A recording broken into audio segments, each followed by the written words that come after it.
sounds like Dale McPherson farting into Miles Davis' trumpet. I guess I'm on here. Am I on? Can somebody respond? Get off my lawn. I have to drag my Yankee ass out of here.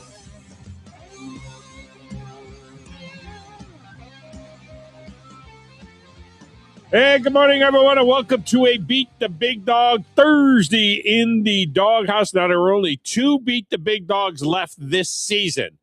Today's Super Bowl prop facta, or prop Beat the Big prop, and then we've got this the Super Bowl edition of Beat the Big Dog. There you go. And I've finally given away some of the seats in the TOC Ice Suite for the Huntsville Havoc game in March. Now, there are 6 seats in the suite. Wolverine Dan went 3-1 last week to claim at least 2 of those seats. Now, will anyone join him?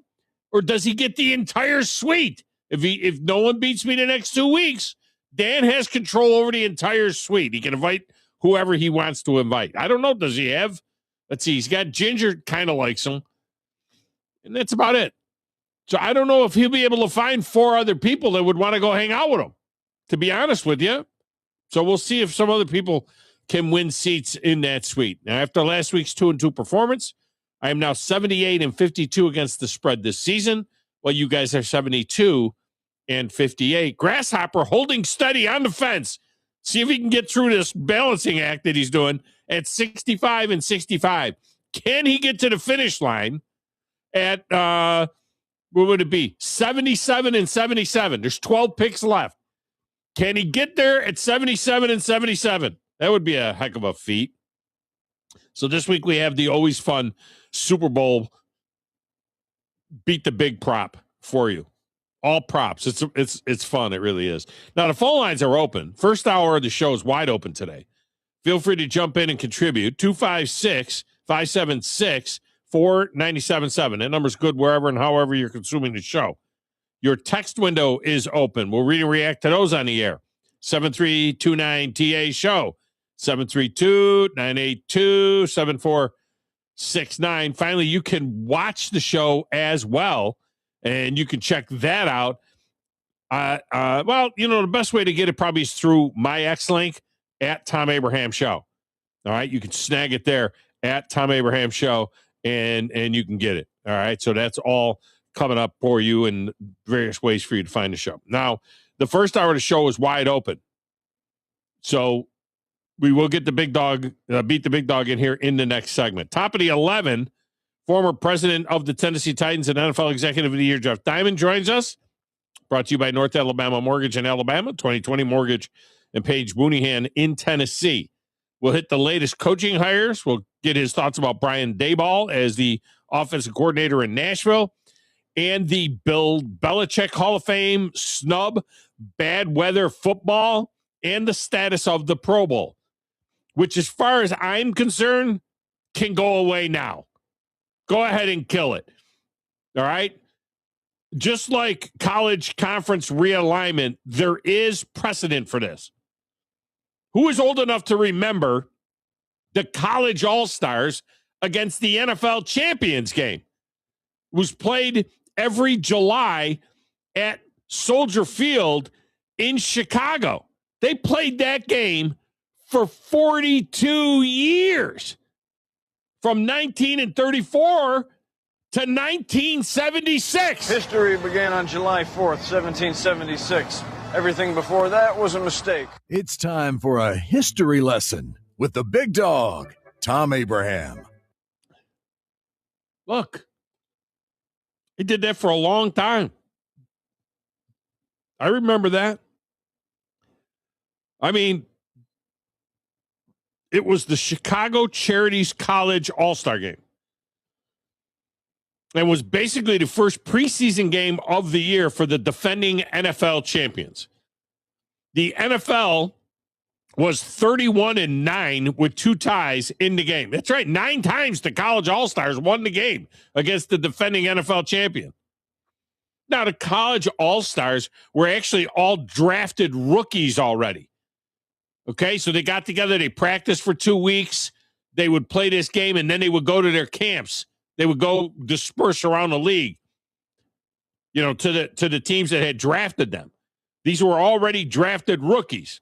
So they were all seniors, because back then you couldn't draft a junior. So they were all seniors who had graduated or had left college. The story of the final game in 1976 is actually fascinating. I was 15 years old at the time. I'll share that with you. I remember it vividly. Actually, back in the 30s and 40s, NFL teams played a bunch of games against college all-star teams. Sometimes it would be like 7 or 8 different ones. There'd be 7 or 8 different NFL teams that would be playing college all-star teams. In the 50s and 60s, NFL teams actually played preseason games against the CFL, Canadian Football League. So look, those things went away. We can kill the Pro Bowl as well. What I would do is boost up the Senior Bowl, which is this weekend. I would have that Senior Bowl game be a much more meaningful game for guys looking to improve their draft stock. That's what happens now, right? They go to the Senior Bowl. The practices that are going on right now are much more important than the game itself. But I would boost that game up a little bit. And you know what? Pay those guys. I get that some opt out, but let's put some real money in that game for the players and feature that game. Because it's a football game. It's not a flag football game. It's not a skills competition. They still play harder than the Pro Bowl was played. And dare I say, maybe we get it out of Mobile. Take the Senior Bowl to where the Super Bowl is going to be. I mean, I know that it's so important to Mobile. I get all of that. I know this is blasphemy. But an all-star game of college players that are in the draft and a chance to really kind of show their wares. And let's pay these. These guys are not paid. The kids playing in the Senior Bowl don't get paid. They're sold on it as a chance to audition for NFL scouts. I mean, it's a cute idea, but in this day and age, when they get paid for everything, how about pay those guys? How about 10 gur for every player on the winning team? 5 gur for the losing team. Or 20 and 10. Something like that. Something that makes sense. These guys had NIL money. Now they're going to play a game for free? Feature that. Get rid of the Pro Bowl altogether. And feature that thing. Blow it up. I got to get Jeff's take, too, on the Bill Belichick snub as well. Look, I get the Spygate deal and how that maybe is being held against him. But really, to hold him back from the Hall, even for 1 year, I mean, really? I mean, I understand it. I don't think I would vote that way. Now, it only took 11 people out of 50 to not put them on his ballot. But I wonder if we'll ever know what the vote actually was. I mean, this is also secretive. However, many, much to the dismay of the Hall of Fame committee, which had to put out a thing saying, hey, by the way, we got rules. And if you break the rules, what they do is every year they elect the voters, and you have a 2-year term as a voter. And they have like so many that come off and, so they carry over. It's not like 50 new ones every 2 years. And, it's a privilege to be on they're not even, it's really more selectors than they are voters because they get up, they make a case. Somebody's making a case for various people. They vote in subcommittees and then they vote as a general group. And what they have is they have a ballot. And in this particular portion of the ballot, you have coaches, executives, and senior players. And you put 3 names, up to 3. You can put 1 name, 2 name, or 3 name on your ballot. So it wasn't they voted no. They weren't standing up and voting no for Bill Belichick. What they were doing was they were putting 3 names on the ballot, and 11 people. All you had to do was be one of the 3 names on 40 of the 50 ballots. So at least 11 people did not even put Bill Belichick on the ballot of the three. But remember, on the ballot was Robert Kraft, the owner of the Patriots, Bill Belichick, and then three senior players that were out of the regular voting that were being considered. Ken Anderson, former quarterback of the Cincinnati Bengals, Roger Craig, the former running back of the 49ers during the Super Bowl years, and L.C. Greenwood, former defensive lineman, of the Steel Curtain with the Pittsburgh Steelers during their Super Bowl years. So 23 of the voters have confirmed that they put Bill Belichick on their ballot. One guy confirmed that he did not. One. No, it's not Bill Polian. One dude, the guy that covers the Kansas City Chiefs, there's a writer from each of the NFL cities, and then there's like some national media members. So one guy said, because I didn't vote against Bill Belichick, I just put the three players on there. I think the players are more important than executives, owners, coaches, things like that. So I put Ken Anderson, L.C. Greenwood, and Roger Craig. I put the three players. It wasn't, I think Bill Belichick should be in the Hall of, I think all five of those guys should be in the Hall of Fame, is what the guy said. But we're only allowed to put three names on there. I put the three players on there. Okay. Is that fair? Maybe.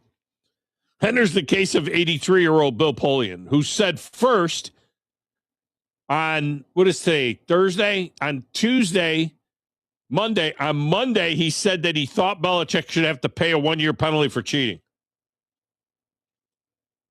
Then on Tuesday, he said that he wasn't sure if he put Belichick on his ballot or not. And then finally yesterday, he said he did vote for Belichick. I mean, he went from I didn't, he's got to pay a penalty. I don't know if I voted for him. Yeah, I did vote for him. Look, if it's that complicated to remember the three freaking names you put on the ballot, maybe you ought not be a voter. And I love Bill Polian, but maybe you ought not be a voter. He's 83 now, so I guess when I first met Bill Polian, it was 93-ish. So he'd have been like 50. It's a pretty cool guy to hang out with back then. Man, my question is, why the secrecy in all of this? I mean, why not make this public? Look, if you're willing to not put a guy on the ballot privately, but if you're not willing to support that publicly, what are you doing? What are you doing? So I'm going to leave Bill Belichick off of my ballot here in secret, but I'm not willing to stand up and defend why I left Bill Belichick off my ballot publicly. Why isn't this public? Because if it was public, all 50 guys would have had him on their ballot, because you look like an idiot to not have him on there. Or you got to have the stones to defend yourself. That's all I'm saying. Defend yourself.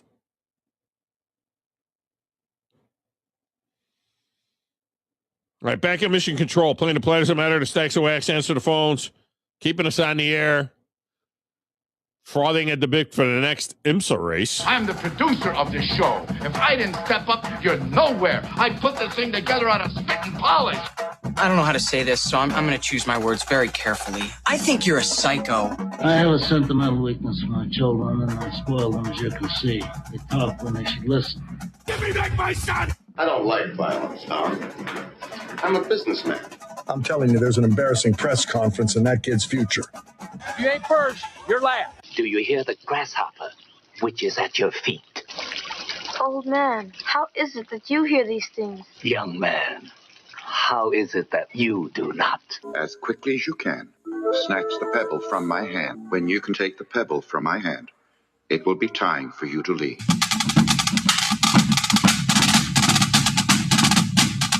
Yeah. IMSA is so last week. So they don't race every week? No. Are they like IRL? They got like 6 races a year or something? Actually, you're pretty spot on with that. No, this week it's all about the stadium super trucks. Oh, yeah.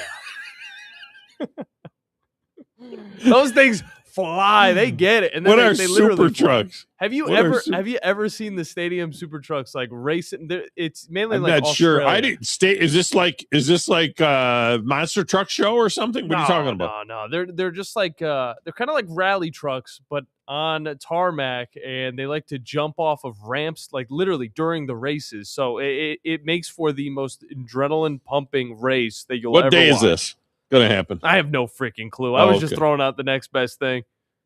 Well, the next best thing, look, college basketball, some big college basketball games this weekend. Some really good college basketball games this weekend.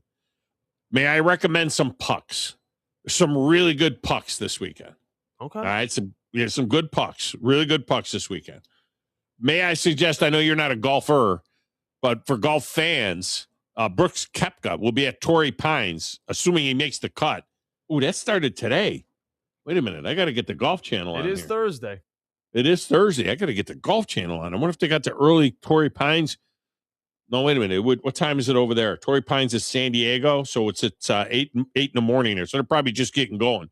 You turn the TV on in the studio. So they're just getting going over there at the Torrey Pines. Beautiful place. I have not played Torrey, but it is a gorgeous, gorgeous place. And it is... my daughter lives right near there. So I've seen it, I've walked it, but I haven't had a chance to actually, play it. So that's going on this weekend. A Senior Bowl, of course, going on this weekend. So there's some, I'm sure I'm missing something, but there's some pretty good stuff that is going on this weekend. A lot of different things. Pretty sure there's also some NASCAR this weekend. No, not yet. Is it not this weekend, the Clash? Next weekend. Clash should be... No, the Clash should be... It was scheduled for the 1st. Oh, really? Yeah. It might get snowed out, but, they'll still race So it. the Clash is this is Sunday? I didn't know that. I thought it was next week. Well, that's right. Super Bowl is next weekend. So, and then the races. So you get the Clash, and then next week we'll get the Twin 150s on Thursday. No. That's not next week. The Clash is... Why is the Clash always 2 weeks out? Yeah, I guess. All right. I need some data on that. So you know what? Not bad. It's not a bad lineup of stuff. Not a bad lineup of stuff. Get things started. I like that. Some pretty good things. Speaking of Daytona, check this out. This is a little bit interesting to me. The Daytona 500 is yet to be sold out. How about that, Hollywood? The Daytona 500 is not sold out yet, according to the fans who got an email this week suggesting to them that they might want to get fans to this great American race. Those of you who are watching on WZZN TV are seeing, man, I just want to watch it. I'm not even going to stop talking. I just want to watch that. That's cool. Anyway, generally, for the past 10 years, since they tore down the backstretch seating, the race would be sold out by early January.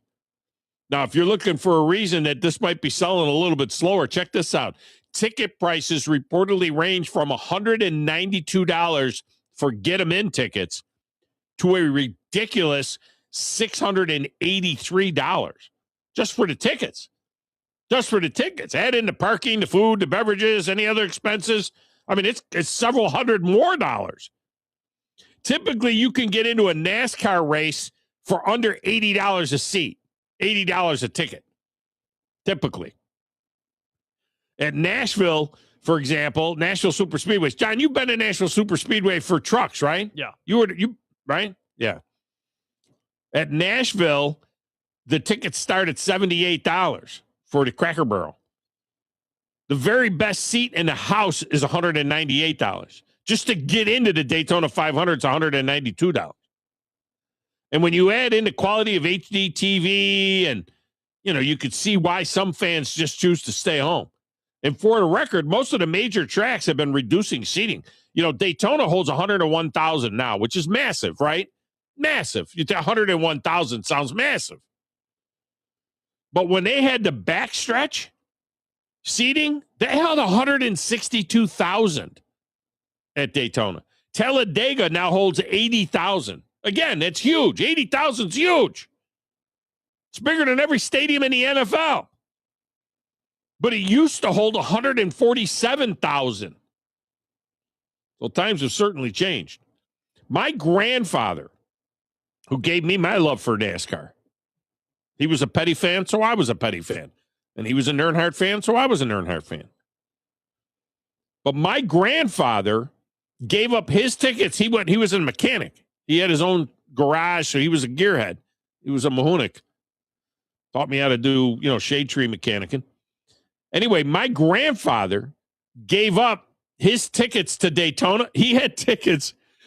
He had tickets at the start finish line midway up. You don't want to be too low, John, right? You want to be a little bit about midway up the grandstand. So he had the prime tickets, the ones that are now $683. All right. He had the ticket at the start finish line about midway up in the grandstand.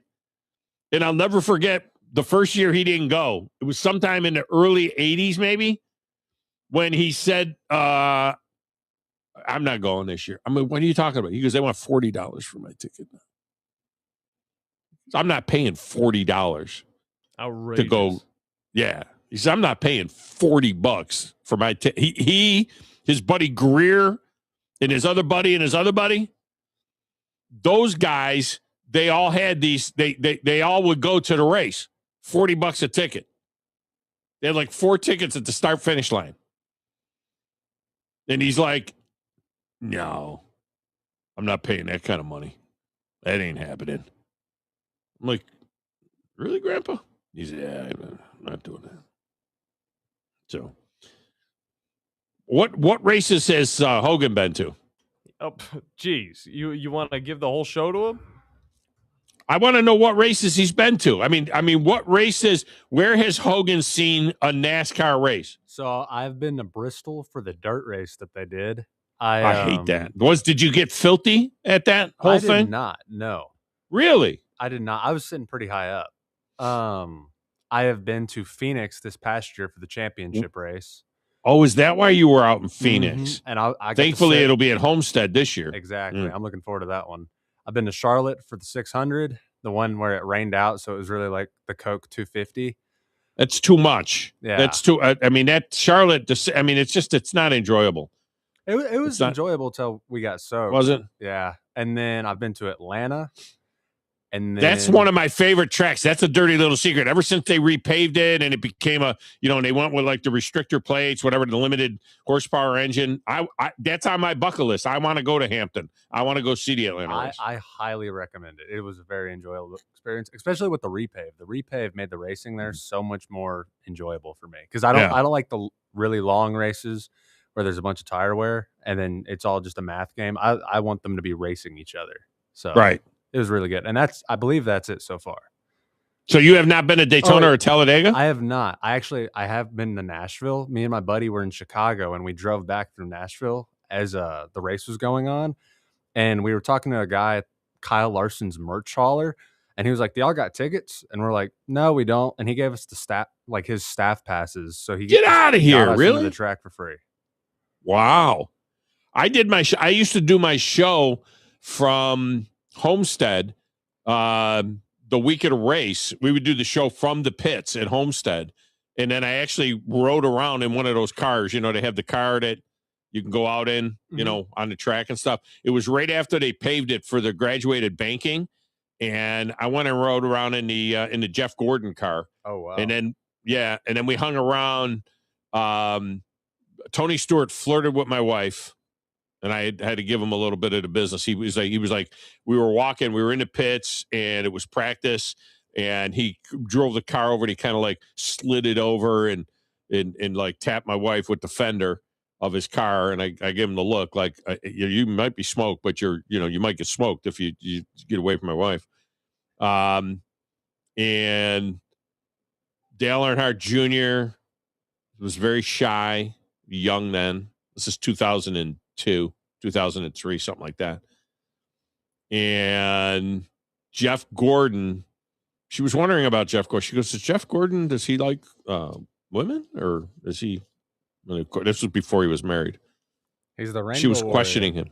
Yeah, she questioned him a little bit. Her gaydar went up a little bit there. By the way, for those of you that are watching on WZZN TV, the background that you're seeing now there, I said to my grandfather and his boys used to go to Daytona with their $40 tickets. Those are them. Now, I got to move over a little bit here. I'm going to move over a little bit. The guy that's right behind my head, I'll move over there a little bit like that.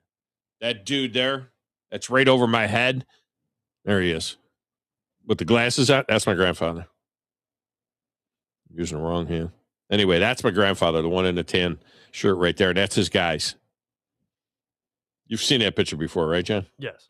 That's the crew. People on WZZN TV are having a wonderful time seeing that picture again. They can. I mean, that's, it's my people. It's my people. I don't know what they're doing. I don't know who they're talking to right there. All right. I'll tell you what, let's get a break and let's play Beat the Big Dog. Who wants to get in? I'm going to make it really easy. Who wants to get in, take a shot at winning seats in the TOC Ice Suite, where Wolverine Dan already has two of the seats, okay? I'm going to make it as easy as possible. First one up. Go ahead and get in. 256-5764-97.7. I got Super Bowl props. We got a fun one coming up next for Beat the Big Dog here on the Thom Abraham Show.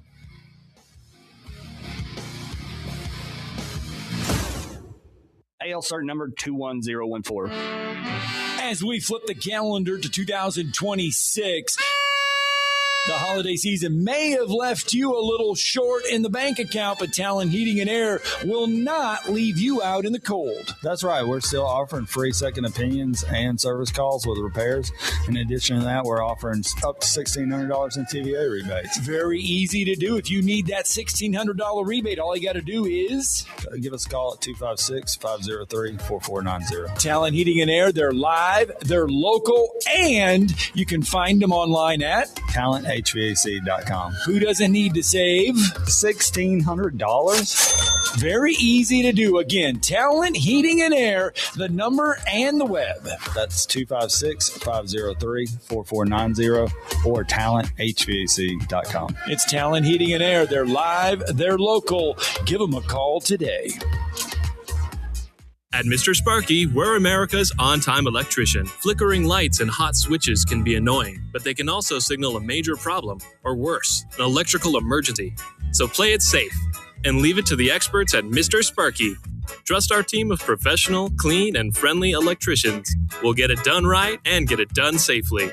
You don't have to put up with any malarkey. Call 888-8 Independently owned and operated, licensed in the respective state or county. AL cert number 21014.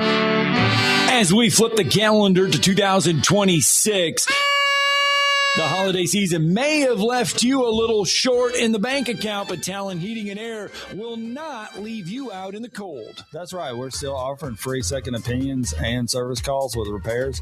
In addition to that, we're offering up to $1,600 in TVA rebates. Very easy to do. If you need that $1,600 rebate, all you got to do is give us a call at 256-503-4490. Talon Heating and Air, they're live, they're local, and you can find them online at TalentHVAC.com. Who doesn't need to save $1,600? Very easy to do. Again, Talent Heating and Air, the number and the web. That's 256-503-4490 or TalentHVAC.com. It's Talent Heating and Air. They're live, they're local. Give them a call today. In the market for a new or used car? Look no further than Hyundai of Decatur. With a large inventory of new, used, and certified pre-owned Hyundai models, Greenway Hyundai of Decatur is here to service all of your Hyundai needs. Come visit our exceptional service department as well. With state-of-the-art facilities and a caring team of automotive professionals waiting to service your vehicle, make Hyundai of Decatur your number one choice for all your automotive needs. Give them a call today at 256-274-0279 or visit them online at greenwayhyundaiofdecatur.com. McCurry Motors is your car and van rental headquarters. You can rent the vehicle you need today. Family in town, sporting event, church function, no matter what your need, McCurry Motors has you covered with a wide selection of cars and vans available for rent. They have 12-passenger Mercedes Sprinter vans, 12-passenger Ford Transit vans, 15-passenger Ford Transit vans, and 15-passenger Chevrolet Express vans. They have 2 locations, Highway 72 in Athens or Max Luther Drive in Huntsville. Thom Abraham here for Valley Equipment Rental. You know, if you're a contractor installing fences, you need Valley Equipment Rental for equipment has 10K lifts that reach to 56 feet. Valley also has tow-behind lifts that have a working height of 35 to 55 feet as well for power washing those 2-story homes or doing whatever else you need to do. Lifts, forklifts, tow-behind lifts, 35 feet and up. They have your lift at Valley Equipment Rental. 2 locations, North and South Parkway. Valley Equipment Rental. 4-time Grammy-nominated Joe Bonamassa, hailed as one of the world's greatest guitar players. Blues rock titan Joe Bonamassa, performing live March 19th at the BBC Mark C. Smith Concert Hall. Tickets on sale now at Ticketmaster.com. Joe Bonamassa. Every show is a new experience. 97.7 ESPN The Zone. Thom Abraham here for my longtime friend Mike Owen of Owen Home Appliance. You know, Mike has over 25 years experience in the appliance industry, and since 2017, Owen Home Appliance has served customers in the Tennessee Valley with a focus on quality products, affordable prices, and excellent customer service. Owen Home Appliance prides themselves on community involvement as well, sponsoring local teams and events while making sure that you get the right appliance at the right price. Visit their highly interactive showroom in Lacey Springs, just 8 miles south of the river on 231. These are my people. This is where I come from. We're giving this life everything we've got and then some. It ain't always pretty, but it's real. Yeah, welcome back, Thom Abraham Show. Boy, he's having some fun with the music there, Dale. But those are my people. What can I tell you? Those are my people. By the way, Grumpy want to know what the scoreboard looks like in the Owen Home Appliance grand trifecta. Kramer's still leading at 62. Allison with 59. Bama Brad with 56. Mel and the Burrow and the Krakow have 55. LSU Lynch and Fritz have 52. Jack Shrimpsher has 51. Mongo and Cody and Auburn Mike have 50. Kerry in the Borough has 49. Scotty P, 46. Josh Chambers, 46. Crimson Carl, 44. And on down the list. So all of those people and more are still in it because we're going to have major points available for the Super Bowl for sure. Well, you know what time it is now, though. It's You know, there are rules to success, my friend.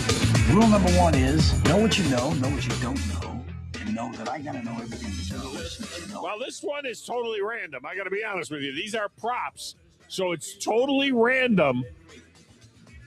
Not a lot of skill involved in this, but we'll see how it works for Joe and Huntsville. We just don't want him to be a lemon. You know, whatever you are, don't be a lemon. That's the biggest thing about this whole thing. I don't know how to say this without sounding a little rude. Don't be a lemon. You're a lemon. Don't be a lemon. What you do? What you doing? So Joe and Huntsville is going to take a shot at getting into the ice suite. Joe, welcome to the show. How are you? Tom, I'm doing good. Can you hear me well? I can hear you perfectly, Joe. Okay, have you? Go ahead. Have you ever been to a Havoc game? And have you ever been in an ice suite at a Havoc game? I have been to one Havoc game. It's been a while. I have never been in a suite. I enjoy hockey. My late brother was a huge Red Wing fan. So yeah, I love some hockey. I don't watch it a whole lot, but I would go. So 100%. If you were to win seats in the ice suite with Wolverine Dan, you guys have a lot to talk about because he's a huge Red Wing fan as well. We would talk for days because I'm a Wolverine guy. Oh, no. Listening to Wolverine. Yes, sir. Go Blue, baby. Oh, not another Go Blue. Anyway. Caden in retirement. That's I love it. Yeah, Go ahead. so this is. I'm playing. this is one of the ice suites. So this is down right on the ice, which is really cool as well. And it's all courtesy of TOC, of course, the Orthopedic Center, and it's such great friends of the show for 20 years now. They have been great friends of the show, and they always lend us their ice suite for one of these games, which is a really cool thing. Okay, so I have 6 props here. You'll get to hear Grasshopper's pick before you make your pick. I have 6 props here. So do you want to go first on the first one, or do you want to go first on the second one? I'll go first. Why not? Okay, that means you're going to hear Grasshopper's pick first. So we start with you. All right, John, here we go. Okay. These are you know what a prop bet is, right? These are prop bets. Yeah, okay. Yes, so here we yes, go. Sir. All right, so what will be more? Okay, what will be more? Stefan Diggs catches, total catches in the game, or Stefan Diggs baby mamas? He has 6 of them. He has 6 baby mamas. Okay, so what will be more? No, wait. You got to hear Grasshopper. You got to hear Grasshopper first, Joe. Hang on. My bad. He didn't finish his answer there yet. I would love to say that the baby mamas would be hilarious, but I think that he is a valuable wide receiver right now for the Patriots that kind of needs to get some touches if this team wants to win. So I'm going to say Stefan Diggs catches, not baby mamas. Okay, so you're going to go with Stefan Diggs will have more catches than he's got baby mamas. All right. What do you think, Joe? Stefan Diggs, baby mamas or catches? I think Seattle knows how important Diggs is, so I think they're going to lock him down, and I'm going to say more baby mamas. All right, so more baby mamas. I'm with you on that. I don't know that he's going to get 6 catches in the game. I'm going to say that Stefan Diggs has more baby mamas than he has. By the way, 6 baby mamas, 6 kids. All 6 kids have different mamas. All right, so there's that. Yeah. He's consistent. Yeah. He's consistent. Yeah, he certainly is consistent. All right, the next one here, I will go first. Then you'll hear John's pick, and then you'll make your pick. Okay? Okay. Okay, so here's the question. Will Bad Bunny wear a dress during the halftime show at any particular point in time? He's been known to wear dresses when he performs. He's a little bit of come see, come side. We don't know what he is. Will Bad Bunny wear a dress during the halftime show? I'm going to say no. I'm going to say that Bad Bunny is going to resist wearing a dress. It is a family show. It's an NFL thing. And I think that the Bad Bunny will not wear a dress, John, anytime during the halftime show. What do you think? I can't believe that my record is going to rely on this. All right. I'm going to say he does tease a little bit of a dress. All right. At any moment during this thing, he will be wearing a dress. I'm going to say you got it. Hey, listen, it's 50-50 proposition here. I have not listened to a Bad Bunny song. Just want you to know that. I thought he was a girl for the longest of times until Steve told me about this story where he bumped into the guy. Steve bumped into Bad Bunny? Yes. All right, Joe in Huntsville. Will Bad Bunny wear a dress at any particular point in time during the halftime show? I think, yes, he's going to have – no, well, is the skirt considered a dress? Yes. Okay, yes, he will have a dress on. Okay, so Bad Bunny, you guys go with the – you guys go with the yes, I want to know. All right, next one. All right, here you go, John. What will be shown first? What highlight will be shown first? Mike Vrabel's touchdown in the Super Bowl or Malcolm Butler's interception on the 1-yard line that secured the win for the Patriots? What will be shown first? Mike Vrabel's TD anytime during the broadcast, Mike Vrabel TD or Malcolm Butler interception? I think it's going to be pretty funny because these are likely to be one after another type of situations. Yeah. I think Malcolm Butler's interception is going to be showed off first. And then I think later, right before the game starts, that's when they're going to be like, oh, Mike Vrabel's definitely been here before. He's no stranger to it. And then they'll show that. All right. So, Joe in Huntsville, what will be shown first? The Vrabel touchdown or the Butler interception? Golly, that's tough. So you're talking like from kickoff or once they start the whole anytime in the broadcast. Yeah, anytime in the broadcast. I'm gonna say the interception. I hate to do it, but yeah, the interception. All right, so the Butler interception will be shown first. So we're all in agreement on that one. All right, this one you guys going to be right, but all right, this one you guys are first. John, you're tragically hip. Do you know who Charlie Puth is? I don't. Did you make that pick in the last question? I did. Didn't I go first? Did you guys go first? Oh, I'm on Malcolm Butler. First, yeah.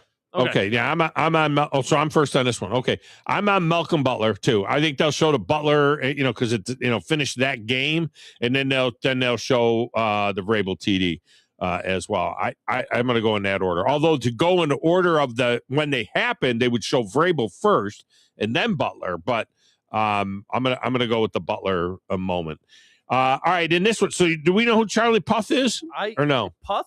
I have no idea, but I know Puth. Puth? I guess I've heard some of his songs though. Okay, he's singing the national anthem. Never heard of the dude. Over or under 125 seconds for the national anthem. That's 2 minutes and 5 seconds. Over under 2 minutes and 5 seconds for the national anthem. I'm going to go with under on that. I'm going to say under 125 seconds, 205 in the national anthem. What do you think, John? Yeah, I think I'm going to go under as well. This isn't like an older dude. He's only 34 years old, which means he's probably going to be able to get it out in a good amount of time, and we can get right to the game. Okay. All right. So what do you think, Joe? Over or under 125 seconds for the national anthem? I'm going to say under. Okay, you got it. By the way, the record, Neil Diamond did the national anthem in 65 seconds. Well, it was 1:05. I mean, he raced through that national anthem. The longest ever is Alicia Keys. She did the national anthem in 2 minutes and 46 seconds. She took 265 seconds to do the national anthem. I mean, I don't know what she was doing there, but that's what she did. And so it'll be somewhere between Neil Diamond and Alicia Keys. I mean, I think that's what we're looking at. All right. So you guys are first on this one. John, which team will punt first? Patriots or the Seahawks? I'm going to say Patriots. All right. He says the Pats. All right, what do you think? What team punts first, Joe, the Patriots or the Seahawks? I'm going to say Patriots. Yeah, I'm with you guys. I'm going to say the Patriots too. I think if the Seahawks get the ball, I think offensively they might move it a little bit and do some things there. And it might be, this might go with the coin toss too. Whichever team receives may be the first team to punt. I don't think whoever gets the ball is going to score on their first possession. So I think that the Patriots as well. But a lot of this is reliant on the coin toss. Okay. Final one. I'm first on this one. How many times will God be mentioned in the post game, over or under 1.5 times? How many times will God be mentioned in the post game, over or under 1.5? I'm going to say over, John. I'm going with the over 1.5 because I think each player they talk to is going to mention God at some point in time. So I'll say over 1.5. What do you got? Well, first I want to say all glory to God. I wouldn't be here in this situation if it wasn't him. Yes, I'm going to also go over on that one. I feel like 1.5 definitely. I mean, how do we even get a half? I don't even know. But yeah, I'm going. Well, it's 1.5. So over. We don't want it to be. We don't want it to land on 1 or 2. So we got to have it. It's over or under 1.5. Yeah. So it's either. I'm going like 4 or 5, 2 or more. maybe 6 or 7. Well, you don't have to. All it's got to do is over 1.5. What do you think, Joe? Well, does this include my Lord and Savior Jesus Christ or the Word of God? Well, if you believe in the Trinity, people, Well, then I'm just. Yes, they're all the Lord, Jesus and God and the Holy Spirit. I don't think they'll say Holy Spirit. Nobody ever says, "Well, I got to give it up for the Holy Spirit." They don't ever. The Holy Spirit never gets any love in this. But Lord, Savior, Jesus Christ, God, all of that counts. Well, then I'm going to say the first person they talk to, they're going to do it because they're going to say, "I want to thank my Lord and Savior Jesus Christ." So Lord, okay, that's Jesus God. Christ. Yeah. So I'm going to say over. All right, so we're all on the over there. So we both say baby mamas, more so for Stefan Diggs. I've got the no on Bad Bunny and Address. You got the yes. We both like the Butler interception shown first. We both like the under on the anthem. We both like the Patriots first team to punt, and we both like the over. So this whole thing, whether or not you're going to the game or not, comes down to whether or not Bad Bunny is wearing a dress at halftime. There you go. I'm gonna have to find out. I don't. I mean, I've the only reason I've heard of him because of what's going on. I've never heard of him before. I hadn't have either. no idea how to. But hey, but before I go, I want to say thank you, and I want to give a shout out to Josh Kessner. He plays with the Havoc. I remember him as my old neighbor over there on Garth Road back when he was itty bitty, and his mom and dad built a little rink in the backyard. Really? Nothing but memories with me and my kids and his whole family, Joe and Catherine. I just want to say, I know this is last year, and I wish him all the best with him and his new family.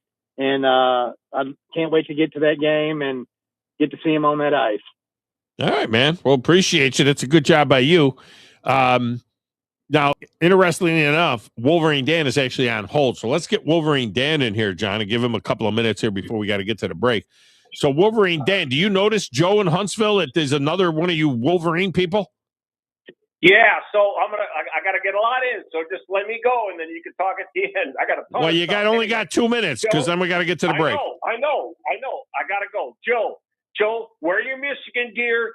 He's gonna win this thing, and then next week, find a Michigan man out there, make it all Michigan. I want a Michigan sweep, and we'll show all you SEC people what it really is supposed to be like. Okay. Now, with that said, the dress thing, that guy. Let me ask you a question. So, what if they show a picture of him in his dress, and he didn't show up to the Super Bowl, but it's like a highlight from a year ago? They show him in a dress. It's where he. No, it's will he wear a dress during the halftime show? Okay, well, he ain't wearing no dress. Anyway, so with that said, Talladega, Atlanta, both of those places, can you bring a cooler beer in it if it's a certain size? I would say no. Hollywood would know that answer better than me, but I would say that you're not allowed to bring in your own beer into the game, into the race. Several years ago, I brought a cooler. You could bring a cooler in as long as it fits underneath this little security box. You can definitely bring a cooler. Anyway, you can bring a cooler? Yeah, you can. You can bring your own beer into the thing. Oh, yeah. Yeah. Wow. I didn't know that. Anyway. Okay, and I did a Mustang pace car after they just repaved Talladega. I've done that. That's really, really cool. I was able to walk up on the track. Man, that is steep. People don't realize how steep it is. Now, in my closing, I was the TOC to see Dr. Parker, and I'm looking at governors coming down from the mountain, and I got the shades open, I could see, and I got to spend some time. And he didn't show up till 9. My appointment was at 8. Long story short, I'm counting the cars that park, or I should say that stop at the stoplight between California and Washington, California, and the governors. Every 2 minutes, 45 cars stack up at that light, and they go. So I'm figuring, okay, how many cars is it going to be traveling in a day? Tom, that intersection where the hospital is in California and governors, 32,000 cars a day go down that point. Wow. Okay. I know. That's crazy. So there you go. I hope it's not icy. I hope it's not icy. They'll land right in the hospital. They get down the governors and into the hospital. And one more thing, Belichick should have been in because he coached the greatest quarterback of all time. And what college did that quarterback play at? Ohio State? Michigan, baby. All right, Joe, you got to win, Joe, because Tom's going to pick another Michigan man next week, and it's going to be all Michigan. Or I got Red Wing gear, too, so we can do that. All right, man. Appreciate you. Wolverine Dan. Yeah. That's why Belichick should be in. All right, we'll get a break. When we come back, we'll wrap up hour number 1, set you up for hour number 2 next, right here in the Thom Abraham Show.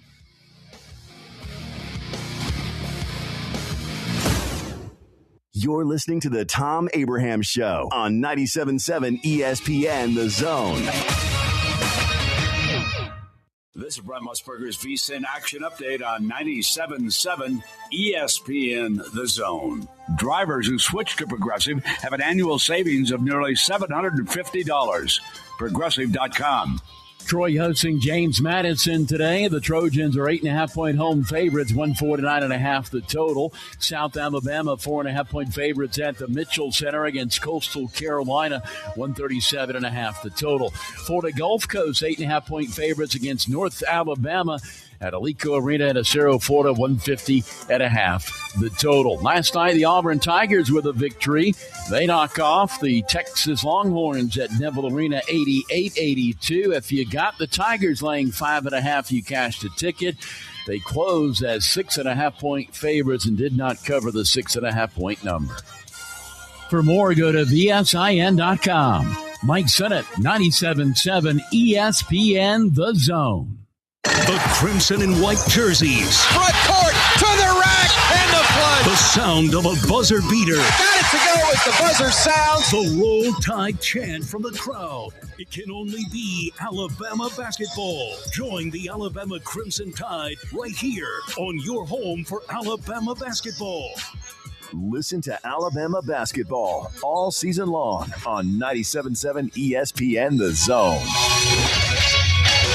Specializing in simple and affordable rentals, McCurry Van and Car Rental can make sure you have just the right vehicle for your next family vacation, weekend getaway, or if you just need transportation while your vehicle is being repaired. McCurry carries Ford Transit vans and Mercedes Sprinter vans, trucks and work vans, and more. And they offer discounted rental rates for long-term rentals. Now with 4 locations: Athens, Muscle Shoals, Coleman, and Huntsville. Log on McCurryRentals.com to make your reservation now. That's McCurryRentals.com. It's softball time in Alabama, and the best place for your travel softball team to play is with USSSA. Not only for the best travel team tournaments, but recreational tournaments as well for your high school level softball team. Plus, Alabama softball will host the USSSA National Championship this year at the Gulf Shore in Orange Beach and the Foley Softball Complex. For more information, visit alfastpitch.usssa.com. Check out the schedule at alfastpitch.usssa.com. Normally, when you call a roofing company, all you hear is, you need a new roof. Not when you call Fleming Roofing and Restoration. Since 1965, the folks at Fleming have been focused on what you need, whether it's an easy repair or a full roof replacement, commercial or residential. And when it comes to storm damage, you want Fleming on your side. They know all the ins and outs of insurance claims and will guide you through the entire process. Log on FlemingHSV.com and book your free estimate today. Fleming Roofing and Restoration. We show up.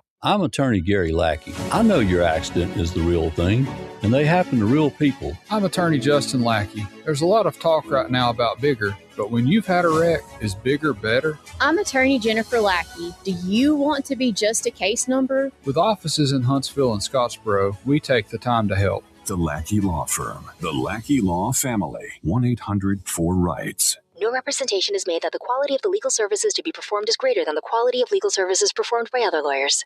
Your Fox 54 weather. From the Fox 54 Weather Center, I'm Chief Meteorologist Jordan Dressman. A mostly cloudy sky this afternoon. Temperatures climbing into the low and mid-40s, dropping into the mid and upper 20s as we head into the overnight. A mostly cloudy sky for your Friday. A couple of light, isolated showers are going to be possible. Most of us probably going to end up staying dry. We're climbing into the lower 40s. Cold for your Saturday. We only climb into the low 20s. Your Fox 54 weather. Only on 97.7 ESPN The Zone. This segment of the Thom Abraham Show is brought to you by the folks at USSSA Softball. That's right. The best place to put your travel softball team this summer is with USSSA. And not only do they have the best travel team tournaments, but they got great recreational tournaments as well for your high school level softball team. Plus, they're going to host this year the national championship down at Gulf Shores and on Orange Beach and at the Foley Softball Complex. So you need to go to alfastpitch.usssa.com to learn more. Pero pusieron la canción que cantamos bien borracho, que bailamos bien borracho, nos besamos bien borracho. Well, it's no Carlos Santana. It's not bad. It's not bad. We'll be vibing. It's got a nice little groove to it. But I mean, it's no Carlos Santana. But the guy hates America, so I don't like people that hate America. You know, I mean, that's just the way it's going to roll for me. What can I tell you? Those of you who just heard that commercial, I need to change that, John. I need to get that commercial recut. US AAA It's so much easier to say U.S. AAA. Yeah, I thought You know what I you were mean? stressing yourself. The USAAA. Yeah, U.S. AAA. And I was like, why didn't I just say U.S. AAA? I mean, that's what they call it, U.S. AAA softball. So I need to recut that after the show. Get that cleaned up. They don't call it the NCAA. It's the NCAA. Yes, they do. It's the NCAA. But they do, and the NCAA is often right. referred to as the NCAA. Huh. But there's one more A in this, so this U.S. AAA is the way to go. All I know is it's the best place to go. It's the best place to go to take your softball team. I do know that. Great tournaments, everything else. All right, Jeff Diamond's coming up next, right here on the Thom Abraham Show.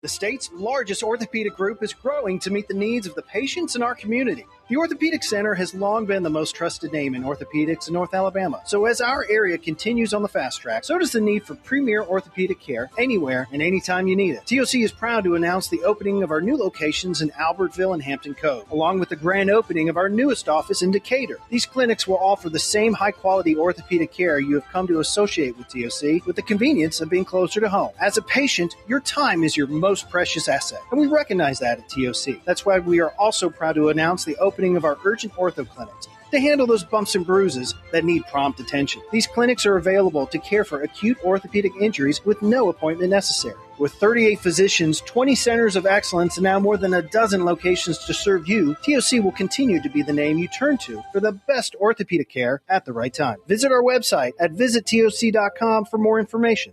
TOC, helping you live a better life.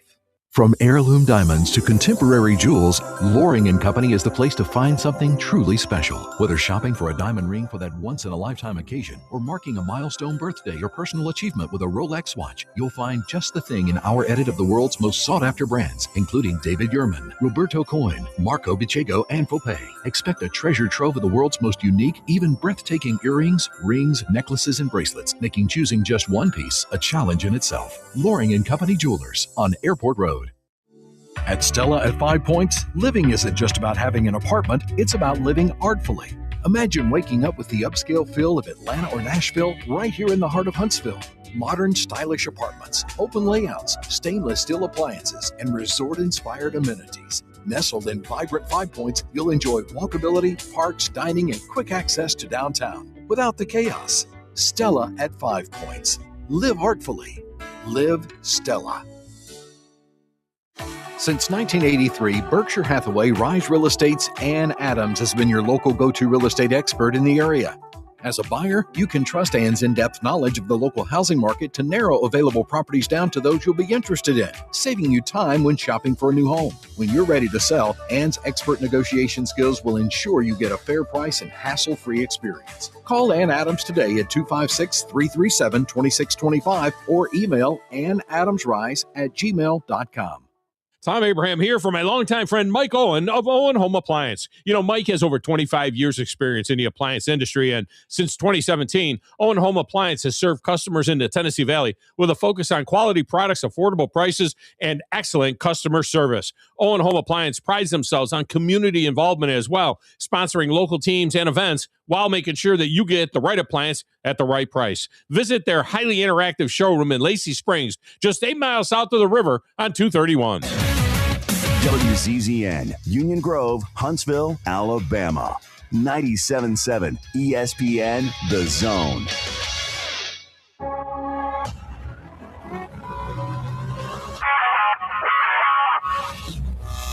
Scott Tyson here with your 97.7 ESPN The Zone Sports Minute. Wednesday night SEC basketball. Keyshawn Hall and Kevin Overton combined for 56 points to help Auburn erase a 14-point first-half deficit. Tigers win their fourth straight SEC game, 88-82 over Texas. Auburn travels to Tennessee Saturday. Tip-off set for 7:30. 19th-ranked Florida, no problems with South Carolina, 95-48. Tennessee over Georgia, 86-85. And Mississippi State tops LSU, 80-66. Coming up tonight on 97.7 ESPN The Zone, the UAH Chargers travel to Lee for a key GSC matchup. Tip-off set for 6:30. Top 25 scores, number 10, Houston over TCU, 79-70. Former Westminster Christian Academy standout Chase McCarty, 3 points in the for the Cougars. Make sure and download the 97.7 ESPN The Zone app today so you can hear UAH Charger basketball tonight.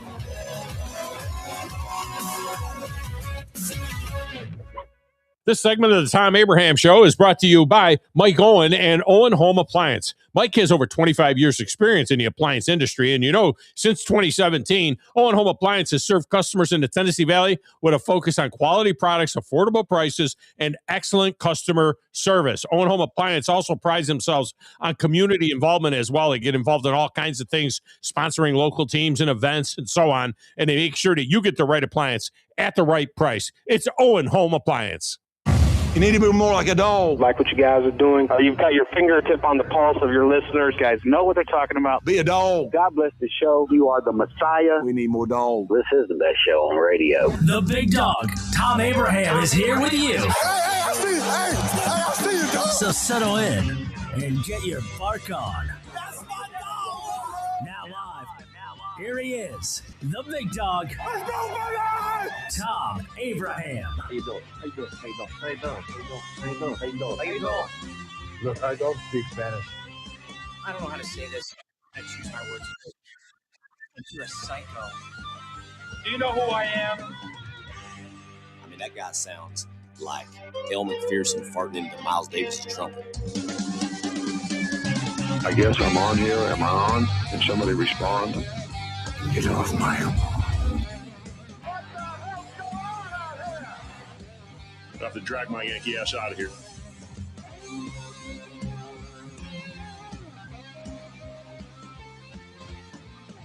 And welcome in on a Beat the Big Dog Thursday here on the Thom Abraham Show. So glad that you are with us as we welcome in a new audience listening in Nashville and in Murfreesboro on Nashville Sports Radio, WNSR. Also, of course, our friends 97.7 ESPN, The Zone in Huntsville, and, of course, ESPN Winchester in Winchester and all points in between. Welcome one, welcome all. Phone lines will get back opened up here in just a few minutes where you can jump in and contribute.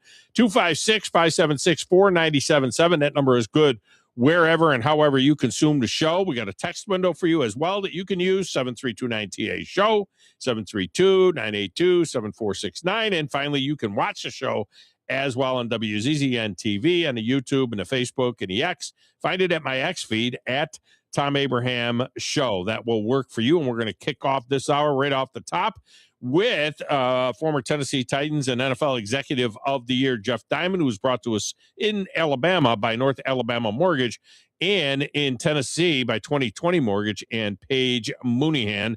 He joins us now, not only on WZZN TV, but on a Neighbors Wealth Management hotline. Jeff, welcome in. How are you?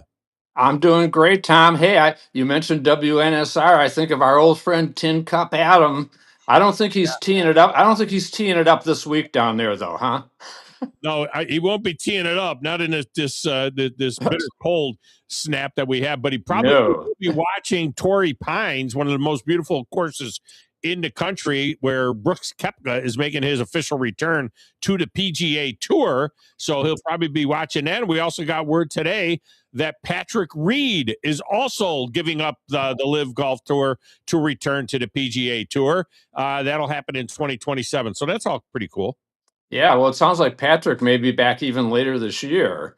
And I remember always texting Adam and saying how much I hated Patrick Reed because he was so arrogant and annoying until he helped win the Ryder Cup for the U.S. here at Hazeltine up in the Twin Cities. But other than that, not a big Patrick Reed fan, but nice to see Brooks Koepka coming back, certainly. And yeah, we'll be watching Torrey Pines and as we freeze up here in Minnesota, but I'm sorry for all my friends down in Tennessee that have had to deal with the bad weather. Hang on, I got to quiet my dog. Yeah, quiet that dog down, will you? Yeah, Patrick Reed. They call him Captain America because he's been so good in the in the Ryder Cup over the years. And look, to his, a lot of guys are kind of like that when they're younger, but what he said was, about the PGA Tour, he said, I always enjoyed my time out there on the PGA Tour. Let's be honest, out there, it's the best tour in the world.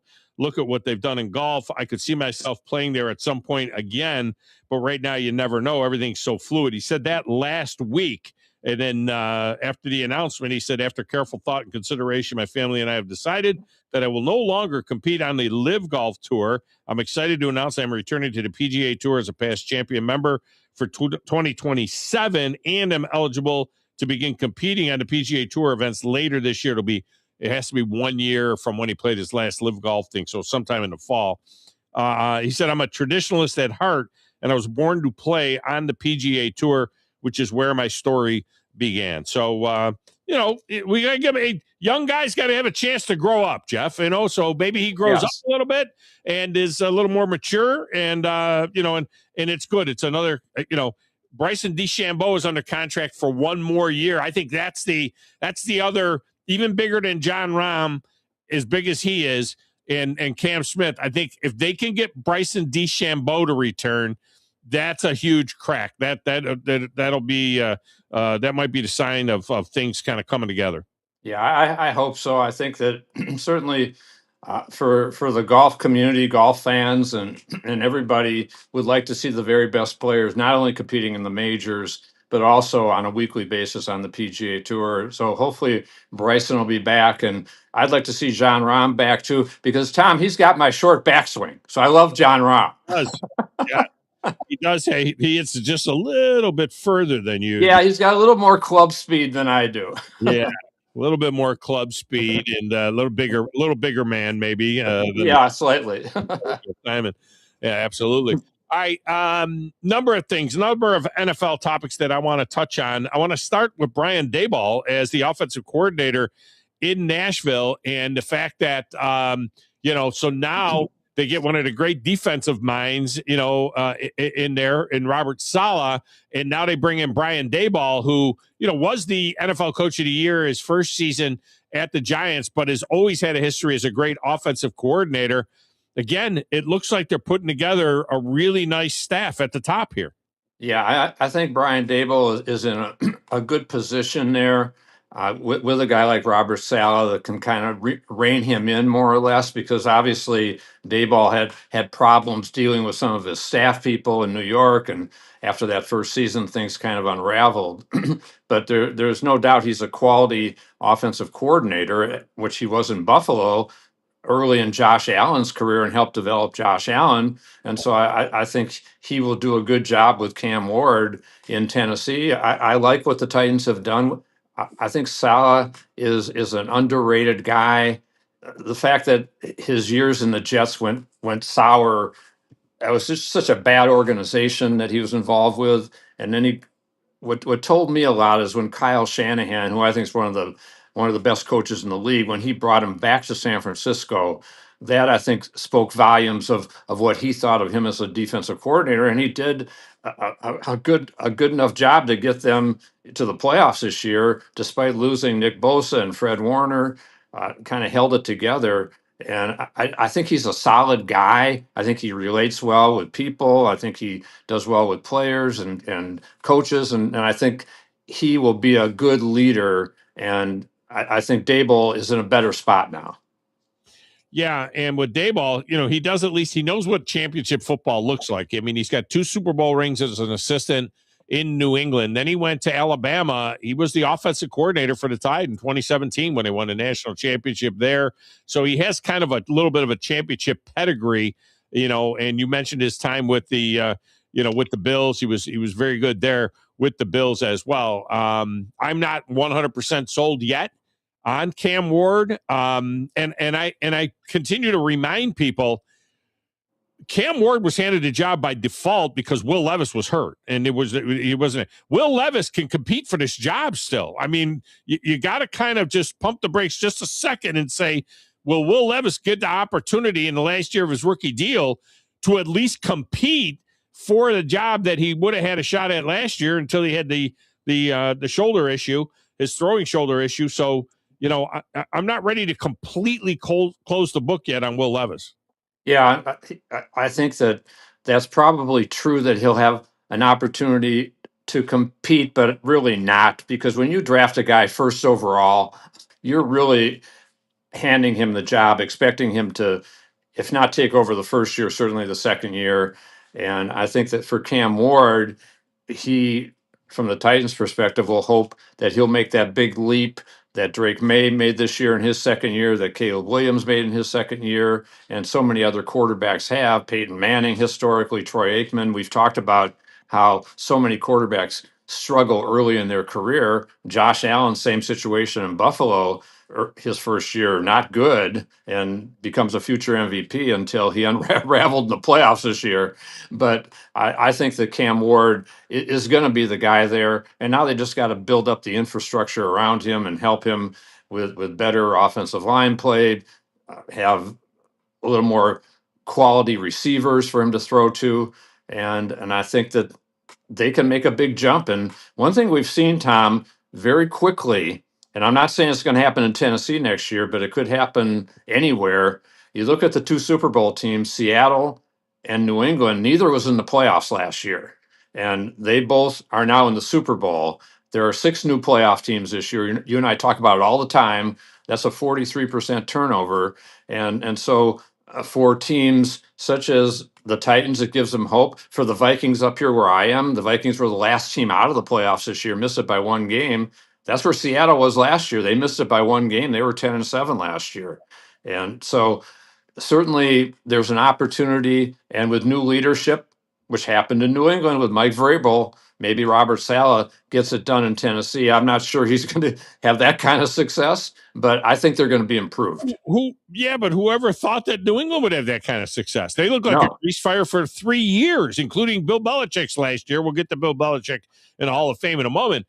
But, I mean, they looked like garbage for 3 years. I mean, nobody ever would have anticipated that they were a Super Bowl team. In fact, Jeff, this matchup between the Seahawks and the Patriots is a matchup of two teams that were, the Seahawks were 60-1 to go to the Super Bowl.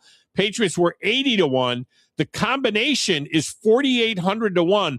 This now surpasses your team of 1999, your Super Bowl, as the most unlikely, by Vegas terms, the most unlikely Super Bowl matchup ever, because although the Rams were 150-1 to go to the Super Bowl before the 99 season started, the Titans were only 30-1. So the Titans were not like a super long shot. You come off a bunch of 500 seasons and right into the new stadium and everything else, but they were 30-1. So it wasn't like the Titans were nowhere near as long a shot then as either of these two teams are this year. No, but the Rams were a worst to first. 50-1. So that was 4,500-1. So that match is 4,500-1. This matchup is 4,800-1. It's even more unlikely. Yeah, it's crazy, but I think that's the beauty of the NFL, that things can change quickly. And the fact that it seems like it's more than other sports where there are so many repeat teams or repeat champions and so forth. But it's hard to do in the NFL. And I think that's what makes the league exciting, that there is that turnover. Yeah, Jeff Diamond with us here. So fans in Cleveland are looking for that kind of a change as well, with Todd Monken taking over as head football coach. And not a lot of people real excited about the Todd Monken hire, as this is his first job as a head coach at age 60. Least excited about it was Jim Schwartz, who allegedly went storming out of the building, even though he's under contract, and said, "I'll never be here in Cleveland again." Also 60 years old, and they really wanted to retain him as defensive coordinator. Now, Jim Schwartz, as you and I both know, he worked for you, and I knew him a little bit when he was in Nashville and have followed his career. He's a little bit of a hothead, you know what I mean? He might calm down a little bit and realize that, I got an opportunity to work with Todd, and let's see if we can't run it back. But having said that, if Schwartzy is out the door there, I know that Robert Saleh is a defensive coordinator at heart, but I don't know what he did. Didn't he have a DC? He didn't call the defense when he was the head coach of the Jets. It'll be interesting to see if he's looking to bring in a defensive coordinator as well. And if he was, boy, bringing Jim Schwartz in with that wide 9 wouldn't be a terrible idea either. No, it wouldn't be. And to work with Jeffrey Simmons might be attractive to Schwartzy, but he may also get a call from Kyle Shanahan. So, and then think about going out to San Francisco. But yeah, it sounds like he's probably out of Cleveland, even though I'm sure it's hard to leave Myles Garrett and company. But yeah, that just seems like a tough situation for him. And yeah, he can get a little emotional. We've seen that historically. Yeah. So it's just it really, I think Tom was a kind of a bizarre coaching cycle, more or less, and even thinking about Mike Tomlin leaving, John Harbaugh leaving, and then you think about the jobs. At one point, we thought maybe there were 5 or 6 jobs open. All of a sudden, there are 10 jobs open, and so there've been a lot of changes, and it's certainly been a kind of a volatile period. But when you look at it as a whole at this point, to me, there are a couple, I think, of really good hires. I think Kevin Stefanski to Atlanta, really good move. John Harbaugh for the Giants, I think that's a really good move. I think Saleh is a very solid hire for the Titans. Halfley to Miami, we'll see. Seems like a decent move. Jesse Minter to the Ravens. I'm not sure. We'll see how that one turns out. And still surprised that Harbaugh is not there, but things run their course. The head scratchers for me were Todd Monken to Cleveland and Joe Brady at the Bills. Never been a head coach, 36 years old. After they get rid of McDermott, and then the Mike McCarthy one, Tom, I think was a little surprising for the Steelers because of their history of hiring young coaches and keeping them forever. Talking about Chuck Noll and Bill Cowher and Mike Tomlin, and now they go with a 62-year-old McCarthy, who has had some good moments as a coach, but not so good moments the last couple of years in Dallas and the last couple of years in Green Bay. So that one was a mild surprise to me. Yeah, well, Mike McCarthy, didn't he win 12 games for like 3 or 4 years in a row with the Cowboys? I mean, he won a lot of football. Just for a moment, doesn't that smack of there was some kind of internal thing going on there? Because when you fire Sean McDermott, who averaged 11 wins a year for some 9 years and had you in the AFC Championship game a couple of times, when you send him out the door and you elevate the offensive coordinator and you're the most dynamic player on a team is the quarterback, it kind of makes you think that there might have been a little bit of internal friction going on there that that Joe Brady won. Yeah, and that could well be. It could have been a little friction with the GM and the coach, or even Josh Allen and the coach. We don't know. I think Josh is a class guy. He's not going to say that, and I don't know that anybody else there is going to say it. But yeah, it still was surprising in the final analysis, and you think about how close Sean McDermott was to winning that last game, and same thing with Harbaugh. It's just crazy how coaching decisions are made just could be on one play that happens. Yeah. I would have been very happy with Sean McDermott, even though he's a defensive guy. I would have been very happy with Sean McDermott in Cleveland, but it seems like he's actually, kind of almost wanting to take a year off. I mean, the Tampa Bay Buccaneers reportedly offered Sean McDermott their defensive coordinator job, and he said, respectfully, no. Now he might be the next head coach in Tampa Bay if it doesn't work out for Todd Bowles there next year if they don't get it back on path. But it'd be really interesting to see whether or not he takes the Mike Vrabel route, ends up as a consultant somewhere for a year, or recharges his batteries, and then ends up with another job. And Mike Vrabel hadn't made it to the Super Bowl either until he got to this magical year with New England. But the McDermott one is kind of surprising. Now we got 2 jobs left. And let's be honest now. Let's talk about the elephant in the room. A minority coach has not been hired outside of Robert Saleh, which is a joke as a minority, that the Titans get credit for that. But there has not been a minority coach basically hired in this hiring cycle, and there's only 2 jobs left. Roger Goodell pretty well. The people that are involved with the union and so on. Do you think there are phone calls or pressure that would be being applied at all to either the Raiders or the Cardinals to make sure they're giving a real good look at some minority candidates? Yeah, I certainly wouldn't be surprised if that's the case. And they're going to do what they're going to do. But it certainly, there are plenty of very capable, quality people minority candidates, and I think that certainly is a big possibility. And we'll see what happens. And up here in Minnesota, the Vikings are happy Brian Flores hasn't left, but Yeah. there is a connection with Flores and Tom Brady through the years in New England when Flores coached with Belichick, but he hasn't interviewed there. So yeah, things can happen, and we'll see how it shakes out. But I think the scenario you laid out could well be happening right now.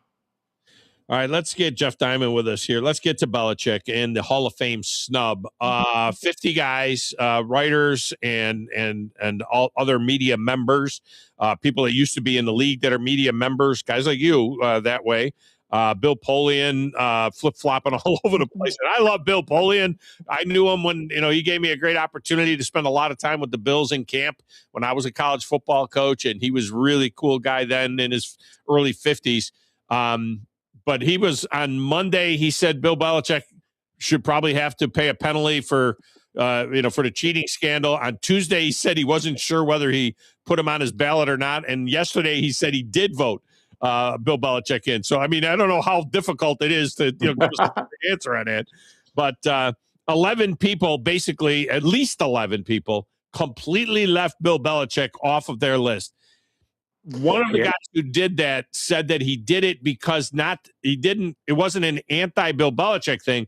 It was he voted for the three players, L.C. Greenwood and Ken Anderson and Roger Craig, and you can only vote for three out of the five, which include Robert Kraft and Bill Belichick. So he said, I'm not anti-Bill Belichick. I just voted for the players. Okay, but your take on the way this whole thing has unfolded and whether or not this should be public, and the people who, they should have to reveal their ballots and give us a little bit of explanation as to why they're doing what they're doing. Yeah, well, first of all, I mean, he definitely deserves to be a first ballot Hall of Famer. He already paid his penance for Spygate and Deflategate and all the things that have happened, and we know he wasn't the most media friendly head coach around, but to me, it's just a situation, and it was kind of explained to me very well by Mark Craig, is a good friend of mine. He's a Pro Football Hall of Fame writer here in the Twin Cities for the Star Tribune, and explained to me how the procedure works, that you can only vote for three of the five, and what they need to do is change the procedure to separate out coaches and contributors and players and not have them all in one and put together. It's ridiculous that he wasn't considered separately on a separate vote, and that's what needs to change. And apparently, they just changed this procedure in 2024, so they need to change it back so that this doesn't happen again. Because I think it's an embarrassment for the Hall of Fame when you talk about a guy like Bill Belichick, what he's accomplished, and that he should be a first ballot Hall of Famer. There's no doubt, and he'll get in next year. We know that, but it just kind of takes a little bit away from it for him. And obviously, he was disappointed and kind of made that clear when he said he was puzzled. I think he was more than puzzled, Tom. Well, and then of course the black hat or the tinfoil hat people are saying that maybe Robert Kraft was working his angle and saying, "Look, I don't want to go in with him. I don't want to go in together. Me and Bill Belichick sharing a stage at the." I thought it would be an apropos for the two of them to go in together. By the way, since that rule change, no coach has been elected. I mean, and that's what's going to happen. Coaches are going to, a lot of people think the players are much more important than coaches. Coaches aren't going to stand up to the scrutiny that the senior players will. People that want to try and fix that, the players that didn't get in. But what do you think about the Robert Kraft angle? Because most people feel like Robert Kraft is in. Nobody's said it yet. We'll find out this weekend. But most people think that Kraft is in, Belichick not. Yeah, and that could well be the case. And I'm sure that they would have handled it okay if they were both inducted together. But it may have been a little awkward, but not the first time that there's been an awkward situation. I'll tell you one thing, Tom. I'm happy Roger Craig is going to hopefully get in. I think he was a great player for the 49ers. We had him for a couple of years at the end of his career in Minnesota, and he is a class act, great guy, and I hope he is one of the guys selected for sure. I think he's going to be in.